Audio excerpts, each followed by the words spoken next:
Vetlapalem spot ని CM Chandrababu Naidu పరిశీలించారు. బాధిత కుటుంబాలను చంద్రబాబు, పవన్ కళ్యాణ్ పరామర్శించారు. మృతుల కుటుంబాలకు 20 లక్షల రూపాయల చొప్పున పరిహారం ప్రకటించారు. ఫైర్ అధికారి, ఆర్డీఓ, డీఎస్పీ, లేబర్ ఆఫీసర్ ని సస్పెండ్ చేశారు. సరైన జాగ్రత్తలు తీసుకోకపోవడం వల్లే ప్రమాదం జరిగిందని సీఎం తెలిపారు. దోషుల ఆస్తులు జప్తు చేసి జీవిత ఖైదు పడేలా చేస్తామన్నారు. బాధిత కుటుంబాల పిల్లల్ని చదివిస్తామన్నారు. వేట్లపాలెం నిందితులపై కఠిన చర్యలు తీసుకుంటామని సీఎం చంద్రబాబు తెలిపారు. మరొకరు ఇలా నిర్లక్ష్యంగా వ్యవహరించకుండా నిబంధనలను సిద్ధం చేస్తామన్నారు. బాధిత కుటుంబాలను ఆదుకుని న్యాయం చేస్తామని హామీ ఇచ్చారు. వేట్లపాలెం పేలుడుపై ప్రధాని మోదీ తీవ్ర దిగ్భ్రాంతి వ్యక్తం చేశారు. మృతుల కుటుంబాలకు 2 లక్షలు, క్షతగాత్రులకు 50,000 చొప్పున ఎక్స్గ్రేషియా ప్రకటించారు.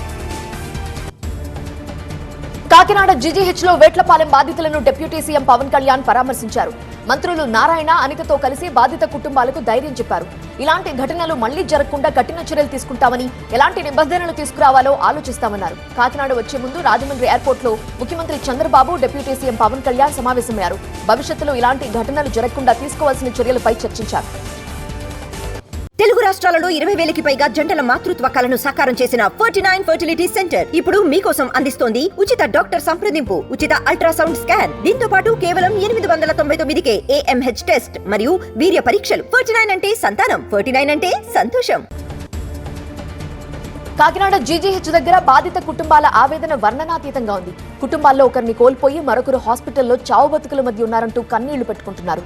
కాకినాడ జీజీహెచ్ లో బాధిత కుటుంబాల ఆవేదన వ్యక్తం చేస్తున్నారు.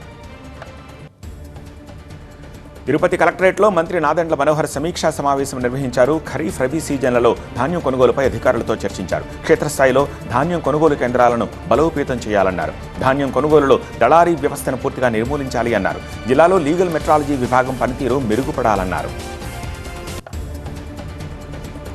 రాయలసీమ, ప్రకాశం, నెల్లూరు నేతలతో వైసీపీ నేత సజ్జల రామకృష్ణారెడ్డి సమావేశమయ్యారు. రాయలసీమ లిఫ్ట్ ప్రాజెక్టు పనులు నిలిచిపోయాయని అన్నారు. తాగు, సాగునీటి కోసం ప్రాజెక్టుని రూపకల్పన చేశామని చెప్పారు. కేంద్రం నుంచి అనుమతులు తేవటంలో కూటమి సర్కార్ నిర్లక్ష్యంగా వ్యవహరిస్తోంది అన్నారు. కేంద్రంపై ప్రభుత్వం ఒత్తిడి తేవటం లేదన్నారు. మాజీ మంత్రి కాకాణి గోవర్ధన్ రెడ్డిపై కోవూరు ఎమ్మెల్యే వేమిరెడ్డి ప్రశాంతిరెడ్డి తీవ్ర ఆగ్రహం వ్యక్తం చేశారు. డబ్బున్నోళ్లు ధర్మం, అధర్మం ఉండాలి అంటూ కాకాణి తమ గురించి లేనిపోని విమర్శలు చేశారని తప్పుపట్టారు. తమకు ధనబలం ఉంది నిజమేనని, అయితే ఆ బలాన్ని పేదల అవసరాలు తీర్చేందుకు వినియోగిస్తున్నామని ప్రశాంతిరెడ్డి అన్నారు. వాళ్ళు ఇతరుల డబ్బుతో రాజకీయాలు చేస్తే తాము ప్రజాసేవ కోసమే రాజకీయాల్లోకి వచ్చామన్నారు. ఇవాళ ఏపీలో సుప్రీంకోర్టు సీజీఐ సూర్యకాంత్ పర్యటించనున్నారు. తిరుపతిలో కోర్టు భవనాలకు శంకుస్థాపన చేస్తారు. అమరావతిలో జ్యుడిషియల్ అకాడమీ భవనం, హైకోర్టు అతిథి గృహ భవనానికి శంకుస్థాపన చేస్తారు. న్యాయమూర్తుల నివాస గృహాలను ప్రారంభించనున్నారు.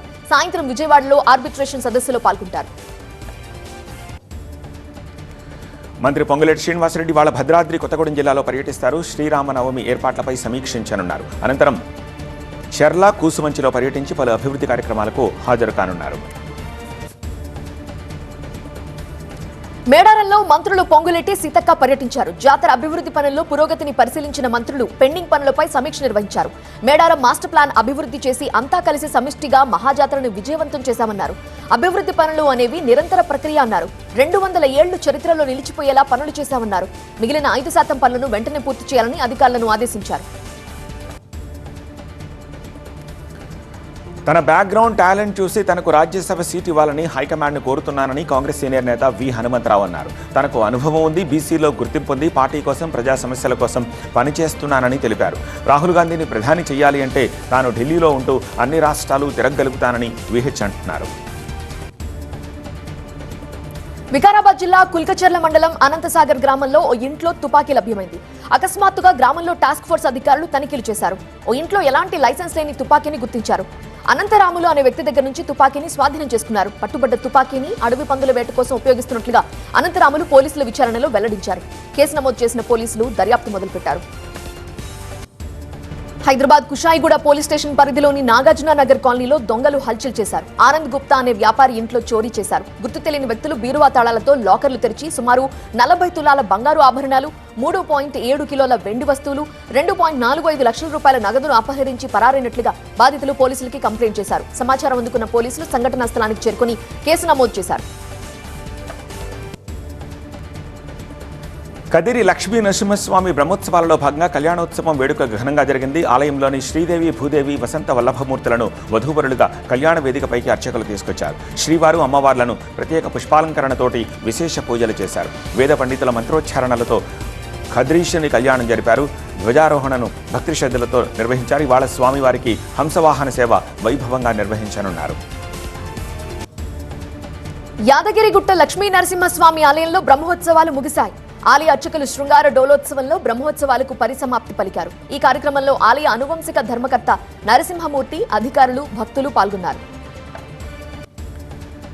యాదగిరిగుట్ట లక్ష్మీ నరసింహస్వామిని త్రిపుర గవర్నర్ ఇంద్రసేనారెడ్డి కుటుంబ సమేతంగా దర్శించుకున్నారు. వారికి ఆలయ అర్చకులు, అధికారులు పూర్ణకుంభ స్వాగతం పలికారు, వేదాశ్రీపచనం చేశారు. ఇంద్రసేనారెడ్డికి ఈవో భవానీ శంకర స్వామి వారి చిత్రపటాన్ని, లడ్డూ ప్రసాదాన్ని అందజేశారు. ప్రకాశం జిల్లా టంగుటూరులో అగ్ని ప్రమాదం జరిగింది. పొగాకు గ్రేడింగ్ కంపెనీలో మంటలు చెలరేగాయి. సంఘటనా స్థలానికి చేరుకున్న ఫైర్ సిబ్బంది మంటల్ని అదుపు చేశారు. ఘటనపై పోలీసులు కేసు నమోదు చేసి దర్యాప్తు చేస్తున్నారు. మేడ్చల్ జిల్లా జీడిమెట్ల పోలీస్ స్టేషన్ పరిధిలోని ఎస్ఎల్బి నగర్లో నకిలీ వాహన బీమా రాకెట్ ముఠాను పోలీసులు అరెస్ట్ చేశారు. వారి దగ్గర నుంచి నకిలీ పాలసీలు, స్టాంపులు, ఎలక్ట్రానిక్ పరికరాలు స్వాధీనం చేసుకున్నారు. ఈ ముఠా ప్రముఖ బీమా సంస్థల పేరుతోటి నకిలీ వాహన బీమా పత్రాలను తయారు చేసి విక్రయిస్తున్నట్టుగా గుర్తించారు.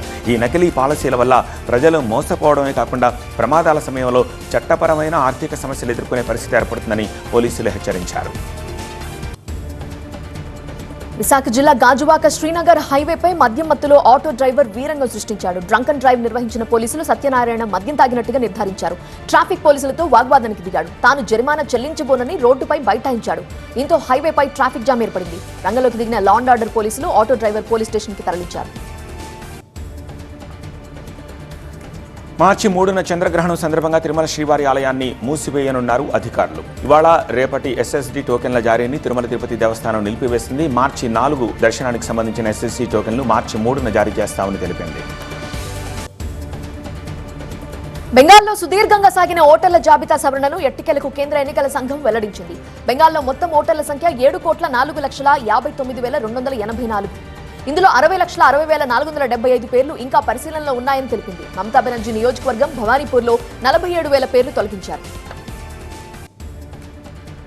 బర్డ్ ఫ్లూ నిర్ధారణ కావడంతో బీహార్ రాజధాని పట్నాలోని సంజయ్ గాంధీ బయోలాజికల్ పార్కును మార్చి 7 వరకు మూసేశారు. పట్నా హైకోర్టు పరిసర ప్రాంతాల్లో కాకులు, కోళ్లు పెద్ద సంఖ్యలో చనిపోవడంతో బర్డ్ ఫ్లూ అని నిర్ధారించారు.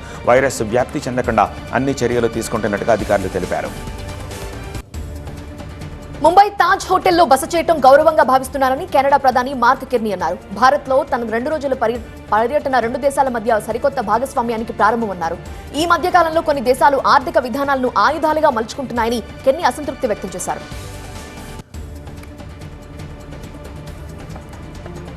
వయనాడ్ మోడల్ టౌన్షిప్ తొలి దశను ఇవాటి నుంచి అధికారికంగా ప్రారంభిస్తామని కేరళ ప్రభుత్వం ప్రకటించింది. జలప్రళయంలో సర్వం కోల్పోయిన తొలి విడత లబ్ధిదారులకు కాల్పేటలో సీఎం విజయన్ పట్టాలు అందజేస్తారు. మొత్తం 410 ఇళ్లు కట్టాలని ప్రణాళిక రూపొందించగా అందులో 178 ఇళ్లు పూర్తయ్యాయి.